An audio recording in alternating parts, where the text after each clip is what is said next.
हाँ नमस्कार सभी को, सभी का ऑनलाइन क्लास में फिर से स्वागत है। महाजनपद काल का टॉपिक चल रहा था और उसमें भी मैंने आपको अंग, अवंती, अस्मक, कुरु और कौशल तक करवा दिया था। आज की क्लास को आगे बढ़ाते हैं। आज देखो, आप सोचोगे पहले से लिखा हुआ है, ये अभी ऑफलाइन क्लास करवाई तो उसमें जो बचा हुआ है उसी को ही ऑनलाइन करवा देते हैं, इसमें थोड़ी समय की बचत भी हो जाएगी। ठीक है, तो इसको आगे बढ़ाते हैं। और 5 हो चुके थे, आगे देखते हैं कौन सा है। हाँ, अब चलते हैं कौशल महाजनपद पर। देखो, इससे पहले अंग, अवंती, अस्मक, कुरु और काशी, यहाँ तक मैंने 5 करवा दिए थे। उसी क्रम में छठा आता है अपने कौशल महाजनपद। कौशल महाजनपद की राजधानी श्रावस्ती है। मुख्य राजधानी कौन सी? श्रावस्ती। और एक राजधानी, पहली राजधानी इसकी अयोध्या थी। कौशल जनपद की पहली राजधानी अयोध्या और दूसरी राजधानी देखें तो श्रावस्ती माना जाता है। वही श्रावस्ती है जहाँ पर महात्मा बुद्ध ने सर्वाधिक उपदेश दिए थे। अगर ये पूछे कि बौद्ध धर्म का सर्वाधिक प्रचार प्रसार किस राज्य में हुआ, तब क्या आएगा? कौशल राज्य में हुआ था। अब अगर इसकी वर्तमान स्थिति की बात की जाए तो अवध का जो क्षेत्र था, अवध का क्षेत्र है या फैजाबाद मंडल, यहाँ पर ये पड़ता है। यानी कि वर्तमान समय का अवध का क्षेत्र और फैजाबाद मंडल जो है वो उस समय का कौशल महाजनपद हुआ करता था। अब यहाँ का शासक जो है वो प्रसेनचित्र यहाँ का प्रसिद्ध शासक हुआ है, जो कि महात्मा बुद्ध के समकालीन था। यह अच्छा प्रश्न बनता है कि प्रसेनचित्र शासक जो है वो किस जनपद से रिलेटिव है या किससे संबंधित है, तो कौशल जनपद से संबंधित है, महात्मा बुद्ध के समकालीन हुआ करता था। तो ये है अपने कौशल जनपद। उसके बाद में आता है कंबोज। कंबोज की राजधानी मैं बता चुका हूँ, राजधानी इसकी हाटक है। बोझ कम होगा तो कब होगा कम? जब कुछ हटाएंगे, तो राजधानी क्या होगी? हाटक। राजधानियों की कई दफा बात हो चुकी है सारी क्लासों में। अगर स्थिति को देखें कंबोज की, तो कंबोज में क्या आता है ना, तो दक्षिण पश्चिमी कश्मीर, काफिरिस्तान, और इसी का ही प्राचीन नाम मिलता है कपीसा। यानी कि दक्षिण पश्चिमी कश्मीर का जो क्षेत्र है वो, और काफिरिस्तान जो कपीसा कहा जाता था कालांतर में उसे। तो ये दोनों जो है, ये वर्तमान की ये दोनों स्थान उस समय के कंबोज महाजनपद के अंतर्गत आते थे। कंबोज जो है ये घोड़ों के लिए प्रसिद्ध था। यहाँ पर अच्छी नस्ल के घोड़े जो हैं वो मिलते थे, अच्छी कदकाठी के घोड़े यहाँ के ही प्रसिद्ध थे। भारत के अंदर अगर भारत की बात करें तो वर्तमान में काशी या वाराणसी जो है वो भी घोड़ों के व्यापार के लिए प्रसिद्ध रहा था। वैसे घोड़े अगर वैसे बात करें तो काठियावाड़ी घोड़े जो हैं गुजरात के, वो प्रसिद्ध हैं। और घोड़ों के लिए मालानी क्षेत्र बाड़मेर का भी अपने राजस्थान में प्रसिद्ध है। ठीक, चाणक्य ने कंबोज जो है इस स्थान को, देखो ये है वार्तोशास्त्र जीवी संघ कहा है। वार्तोशास्त्र जीवी संघ किसको, किसके लिए प्रयुक्त हुआ है? कंबोज को कहा है चाणक्य ने। याद रखना, अच्छी बात है। वार्तोशास्त्र जीवी संघ कंबोज के लिए प्रयुक्त किया था किसने? चाणक्य ने। तो ये यहाँ से लेकर के ये कंबोज का हो गया है। नेक्स्ट अपने 8 नंबर पे आता है मगध साम्राज्य या मगध महाजनपद की बात करें तो इसकी राजधानी, पहली राजधानी इसकी राजगृह थी, वजीगृह भी इसकी राजधानी रही है। कालांतर में इसकी राजधानी पाटलिपुत्र हुआ करती थी। पाटलिपुत्र जो है उसको बसाया था पाटलिपुत्र को अजातशत्रु ने। और पाटलिपुत्र का ही वर्तमान में जो अपनी बिहार की राजधानी है पटना, उसी का ही प्राचीन नाम देखने को मिलता है पाटलिपुत्र। समझ गए? तो ये पाटलिपुत्र वही एरिया है। वर्तमान स्थिति देखें तो पटना बिहार का जो क्षेत्र है, ये वाला भाग, ये उस समय मगध महाजनपद के अंतर्गत आता था। सभी जितने भी 16 जनपद हुए हैं, सब में शक्तिशाली, सब में समृद्ध जनपद कौन सा था? मगध जनपद को ही माना जाता है। ठीक है भाई, इसका उल्लेख मिलता है अथर्ववेद में। अब इस बात को देखो, सबसे शक्तिशाली यही क्यों था?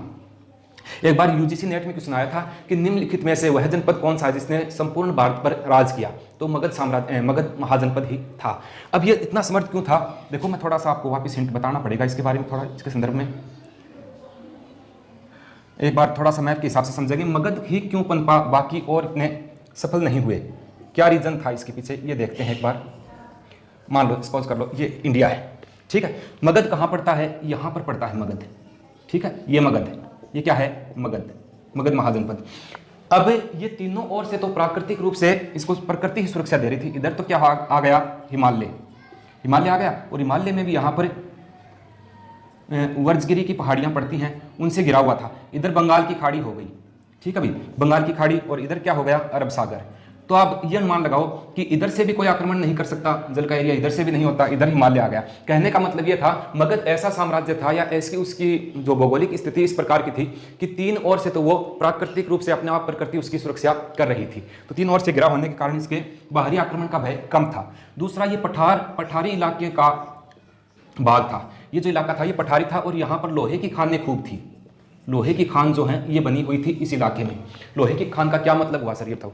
अब यहाँ पर अगर लोहे की खान उस समय निकलना, इससे एक तो ये हथियार के रूप में प्रयुक्त करते थे, और सबसे महत्वपूर्ण बात यहाँ पर जो लोहा निकलता था उससे ये कृषि के उपकरण बनाते थे, जिससे इनके कृषि कार्यों में सहायता मिलने लग गई और कृषि कार्य जो है वो अच्छे संपन्न तरीके से चलने लग गया।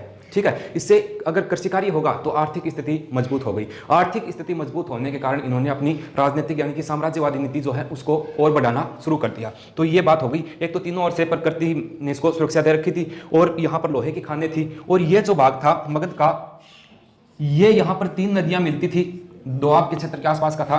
तो ये जो है उपजाऊ भाग था। उपजाऊ भाग होने के कारण यहाँ पर फसलों का उत्पादन अत्यधिक होता था, तो ये आर्थिक रूप से समृद्ध हो गए थे। फिर अगर बात करें तो यहाँ पर जो भी वंश हुआ वो महत्वाकांक्षी शासक थे सभी। महत्वाकांक्षी यानी कि अपने साम्राज्य को बढ़ाने वाले, आगे भविष्य की सोचने वाले। यहाँ पर देखो कौन कौन से वंश आए मैं बताऊंगा, अब याद रखना। एक तो ये तीनों ओर से प्रकृति ने इसको सुरक्षा दे रखी थी, एक बात। एक यहाँ पर लोहे की खानें जो हैं वो काफ़ी मात्रा में मिली थी, और एक यहाँ पर कृषि कार्य उन्नत तरीके से होता था। कहने का मतलब ये है कि 4-5 विशेषताएं ऐसी थी जो मगध साम्राज्य को समृद्ध बनाने में सहायक सिद्ध हुई थी उस समय। तो इसी वजह से 16 महाजनपदों में मगध महाजनपद जो था ये एक सफल होकर के पूरे भारतवर्ष पर राज करने वाला महाजनपद बना। अब इसकी मगध महाजनपद की स्थापना बृहदर्थ ने की थी, और इसी का पुत्र जरासंध है। जरासंध का उल्लेख महाभारत में मिलता है, अपने को पता है। अगर शासकों का क्रम देखें मगध साम्राज्य पर तो सबसे पहले बृहदर्थ वंश ही आता है। बृहदर्थ वंश जो है ये सबसे पहले आया है। 2 नंबर पे यहाँ पर कौन सा वंश हुआ? हर्यक वंश। हर्यक वंश भी यहीं पर हुआ है। हर्यक वंश के बाद में नागवंश यहाँ पर आया था। नागवंश के बाद में नंदवंश आता है। नंदवंश आया, और उसके बाद में मौर्य वंश आता है। मौर्य वंश के शासक इसमें नहीं गिने जाते। अब देखो बृहदर्थ वंश जो है इसका अज्ञात काल है ये, यानी कि बृहदर्थ वंश की कोई भी जानकारी या कोई भी स्रोत ऐसा नहीं है जो दर्शा सके कि इसका काल यहाँ से यहाँ तक रहा। अब ये पूछे कि मगध की स्थापना किसने की, तो बृहदर्थ वंश ने की थी। इसका संस्थापक था बृहदर्थ। हर्यक वंश का संस्थापक था बिंबसार ने इसकी स्थापना की थी। ये नागवंश है। नंदवंश का शासक महापदम नंद था, लेकिन अंतिम शासक की बात करें तो गणानंद यहाँ का अंतिम शासक माना जाता है मगध का। और गणानंद नंदवंश का जो गणानंद था उसको चंद्रगुप्त विक्रमादित्य जो है वो पराजित करता है, उसकी हत्या करके वहाँ पर मौर्य वंश की नींव डाल देता है। तो ये गणानंद जो है इसको मगध का अंतिम शासक माना जाता है। उसके पश्चात मौर्य काल यहाँ पर शुरू हो जाता है। तो ये मगध से संबंधित कुछ वंश हैं: बृहदर्थ वंश, हर्यक वंश, नागवंश, नंदवंश और मौर्य वंश। सबसे शक्तिशाली यही था मगध महाजनपद। आगे अगर बात करें 9 नंबर पर आता है मत्स्य जनपद। मत्स्य जनपद वर्तमान में अपने अलवर, भरतपुर और कुछ भाग जयपुर का इसमें आता है। ठीक है भाई, ये मत्स्य जनपद है, और इसकी राजधानी थी विराटनगर। मत्स्य जनपद की राजधानी कौन सी थी? विराटनगर। ठीक है, विराटनगर वही है जहाँ पर पांडवों ने अपने अज्ञातवास का समय व्यतीत किया था, वही मत्स्य जनपद के अंतर्गत आता है। और ये मत्स्य जनपद जो है विराटनगर, यहाँ पर विराट सभ्यता भी विकसित हुई थी। तो ये मत्स्य जनपद है, इसकी राजधानी विराटनगर है। अलवर, भरतपुर है, जयपुर का क्षेत्र इसमें आता है। आगे अगर बात करें 10 नंबर पर, फिर आता है वज्जी महाजनपद। वज्जी का अगर शाब्दिक अर्थ देखें तो होता है पशुपालक समुदाय। पूछा हुआ प्रश्न है, समाज शास्त्र वाले पार्ट में आया था 2nd ग्रेड में। वज्जी से क्या तात्पर्य होता है? पशुपालक समुदाय। राजधानी देखें वज्जी की बता चुका हूँ, वैशाली और मिथिला भी इसकी राजधानी रही है। मिथिला को आप जानते होंगे, मिथिला जो है ये बिहार में ही पड़ता है, और ये सीता माता जो है राम की पत्नी सीता देवी, उनका गांव था, ये कस्बा माने तो वही है, मिथिला की थी सीता। ठीक है, बिहार, ये माने कि सीता बिहार की रहने वाली थी, कन्फर्म हो जाएगा। अब ये सबसे महत्वपूर्ण बात क्या आती है? वज्जी जो है ये 8 राज्यों का एक संघ था। ये प्रश्न तो कई दफा आ चुका है। वज्जी जो है निम्नलिखित में से कौन सा 8 राज्यों का संघ था? तो कौन सा था? वज्जी। ठीक है, वज्जी 8 राज्यों का एक संघ था। वज्जी की अगर स्थिति देखें तो बिहार की बात होगी, अपने पता है सीता बिहार की थी। बिहार का जो सीतागढ़ी है सीता के नाम पर पड़ा था। मधुबनी जिसे मधुबन कहा जाता है, बरदंगा, शिवहर और मुजफ्फरपुर, ये सभी जो है सीतागढ़ी, मधुबनी, दरभंगा, शिवहर और मुजफ्फरपुर, ये सभी उस समय का जो वज्जी महाजनपद था वही वर्तमान में ये नाम दिए गए हैं। हाँ, नेक्स्ट आता है वत्स महाजनपद या वत्स जनपद। ये यूपी के इलाहाबाद और बांदा जिले जो इसके अंतर्गत ही आते हैं, उस समय ये वत्स महाजनपद में हुआ करते थे। राजधानी वत्स की बता चुका हूँ मैं, कौशाम्बी है, यमुना नदी के किनारे बसा हुआ है। अब यहाँ पर महात्मा बुद्ध के समकालीन शासक उद्यन हुआ था, जो कि पौरववंशीय शासक था। ये बात कई महाभारत में भी आती है कि मैं पौरववंशीय शासक उद्यन, ऐसा सुना भी होगा आपने। तो ये उद्यन जो है ये वत्स जनपद से रिलेटिव है। आगे नंबर 5 पे आता है पांचाल महाजनपद। 2 राजधानियां हैं पांचाल महाजनपद की, कौन सी? अहिच्छत्रपुर और कापिल्य। वर्तमान में जो बरेली है, यूपी में बरेली पड़ता है, वो अहिच्छत्रपुर का भाग है। तो पांचाल में सिर्फ इतना ही है। नंबर 13 देखें तो चेदी महाजनपद, चेदी की राजधानी शक्तिमती है। स्थिति देखें तो बुंदेलखंड व सीमावर्ती क्षेत्र जो है वो है यूपी वाला बुंदेलखंड और सीमावर्ती क्षेत्र।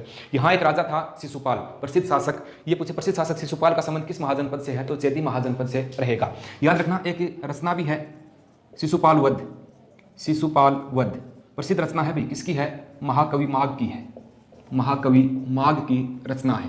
कौन सी, शिशुपाल वध, याद रख लेना। ठीक है, फिर आता है गांधार महाजनपद, 14 नंबर है गांधार। गांधार की राजधानी तक्षशिला, उस समय प्रमुख शिक्षा का केंद्र भी हुआ करता था, शिक्षा का प्रमुख केंद्र था तक्षशिला। स्थिति देखें तक्षशिला वर्तमान में तो पाकिस्तान का जो रावलपिंडी और पेशावर का जो एरिया है वो इसी के अंतर्गत आता है। वर्तमान का रावलपिंडी और पेशावर उस समय का गांधार महाजनपद हुआ करता था। अब इसमें एक दूसरा महत्वपूर्ण नगर भी देखने को मिलता है जिसका नाम पुष्पकलावती था। इसको एक बार राजधानी भी इन्होंने बनाया था पुष्पकलावती को, ये इसी के टक्कर का था, लेकिन उसके बाद में कुछ साम्राज्य की स्थिति को देखते हुए वापस को गांधार महाजनपद को ही राजधानी बनाया था इन्होंने। बात करें आगे 15 पे आता है सूरसेन महाजनपद। सूरसेन महाजनपद जो है इसकी राजधानी है मथुरा और आधुनिक ब्रजमंडल जो यूपी में पड़ता है, इटावा के आसपास का जो इलाका है वो ब्रजमंडल। राजा यहाँ के कृष्ण भगवान हुआ करते थे। बौद्ध ग्रंथों के अनुसार अवंती पुत्र यहाँ का शासक था। ठीक है, ये है सूरसेन महाजनपद। अब अगर लास्ट और अंतिम बात करें मल महाजनपद की तो राजधानी कुशीनगर है और यूपी का जो देवरिया जिला है वो इसी के अंतर्गत आता है। अब इन सभी महाजनपदों में मैंने इनकी राजधानियां बता दी, इनकी वर्तमान स्थिति जो है उसके बारे में भी पढ़ चुके हैं। अब यहाँ से आने वाले क्वेश्चन एक तो इनकी राजधानियों के हैं, क्वेश्चन कैसे आएंगे वो मैं आपको पहले बता चुका हूँ। एक दो क्वेश्चन मैं आपको और बताने का प्रयास करता हूँ कैसे प्रश्न आएंगे। सबसे पहले तो ये आएगा कि 16 महाजनपदों का उल्लेख किस बौद्ध ग्रंथ में है, तो अंगुत्तर निकाय में। 16 महाजनपदों का उल्लेख किस जैन ग्रंथ में दिया गया है, तो भगवती सूत्र में दिया गया है। ये पूछे अंग महाजनपद का उल्लेख किस वेद में मिलता है, तो अथर्ववेद में मिलता है। ठीक है भाई, तो इस प्रकार के प्रश्न बनते हैं।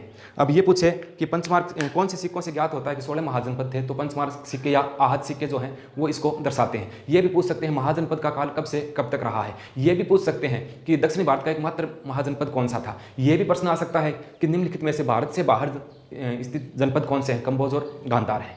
ठीक है, और ये भी पूछ सकते हैं कि वैशाली किस महाजनपद की राजधानी थी। तो ये कुछ महत्वपूर्ण बातें हैं। काशी की राजधानी क्या थी, तो इनके संदर्भ में क्वेश्चन जो है वो बनते हैं। मैंने पूरा चैप्टर आज ये लिखा है इसलिए करवा दिया मैंने कि काफ़ी लेट हो गए थे, मैं सोचा लिखा हुआ है इसको बता देते हैं, लिखेंगे तो काफ़ी टाइम जो है वो व्यर्थ ऐसे ही जाएगा। तो आप अच्छे से इसको देख लेना। मैंने मैप के माध्यम से भी इसकी स्थिति को बताने का प्रयास किया है। कल मैं मनोविज्ञान की क्लास लेकर के आऊँगा। ये महाजनपद का टॉपिक आप लोगों की मांग थी कि सर करवाओ, ये मैंने जैसे ऑफलाइन करवाया उसके साथ ही ऑनलाइन भी करवा दिया है। अब रही बात साइकोलॉजी की क्लास की, तो वो करवाएंगे जल्द ही क्लासें लेकर।